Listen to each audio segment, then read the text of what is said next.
all-star and a max player, I feel like I don't know you that well, but I feel like you're a relatively humble guy. So it's not really in your nature to say, I'm defensive player of the year. Whereas there's other guys out there going, I'm defensive player of the year. But like, obviously your body of work speaks for itself. It's kind of awkward to say vote for me, but that's kind of where we're at now. Like, you know, your team is 60 something wins and you've been great. Like, is it a little bit strange to say, hey, please respect my game? Yeah, I mean, it definitely is. I like to let my job on the court really talk. I'm not really too much of a talkative guy, but I mean, I think I definitely deserve this award just based on what we've been talking about this whole entire interview. And my defensive prowess, I feel like it's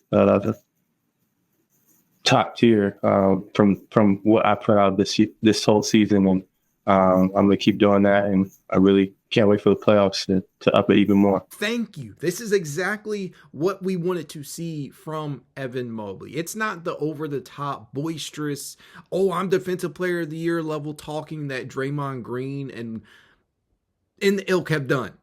It's just going out there and explaining yourself and letting your game do the talking for you. That's exactly what we wanted to see from Evan Mobley. Now, if you came in here expecting to hear the whole story, the whole interview, do yourself a favor, go and check it out over on Hoops Collective. Brain Windhorst did a wonderful job in teeing up some of these questions for Mobley. They dove into a lot of different things. What it's like growing up as a coach's son, explaining the complexities of defense in today's NBA, where a lot of people just are unaware of what they are actually watching. They dive into a lot of different cool concepts here. They talk about the contract, about the fit between Jarrett Allen and Evan Mobley. They cap off the conversation by discussing the Rookie of the Year award that he lost out on to Scotty Barnes a couple of years ago. This was a phenomenal conversation. And what we've come to see from Evan Mobley over the last couple of seasons is that he just lets his game do the talking. He's not a boisterous guy out there. He will just let the defense and the offense on the court tell you what you need to know. He's not going to be like Draymond Green. He's not going to go out there and vocally campaign for awards. That's just not in his nature. He does interviews at times post-game where you can clearly tell that he's just not, it's not natural for him to go out and speak on these things.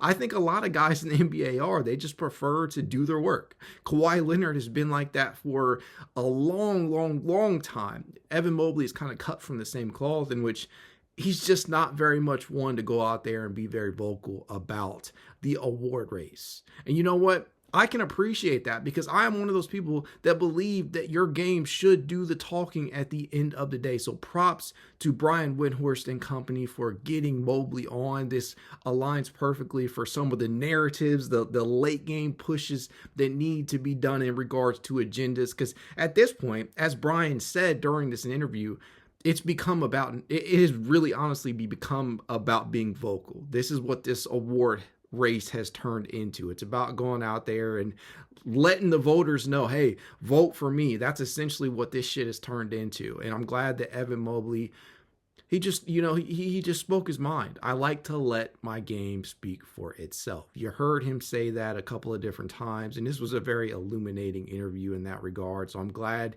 that we got to finally hear from him, because little tidbits and pieces have come out during some of the post-game stuff. We heard a couple of his comments the other day coming off of Jackson Flickinger.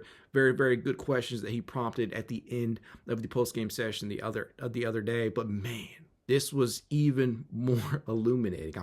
I'm glad that he's finally speaking up, because this could go a long way in swaying some of the voters out there. It really, really could. And again, Draymond Green, no disrespect to Green. Green does have a valid case, but so does Dyson Daniels.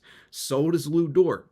And Evan Mobley probably has the best case of all of them, because he's been doing this shit consistently all year. And so it was really nice to hear him go out there and speak. He's very soft-spoken, not a boisterous, not a loud guy like Green is. And I can appreciate that. If you haven't seen the interview, please do yourself a favor and go check it out over on Hoops Collective over on YouTube. Phenomenal stuff. Go Cavs.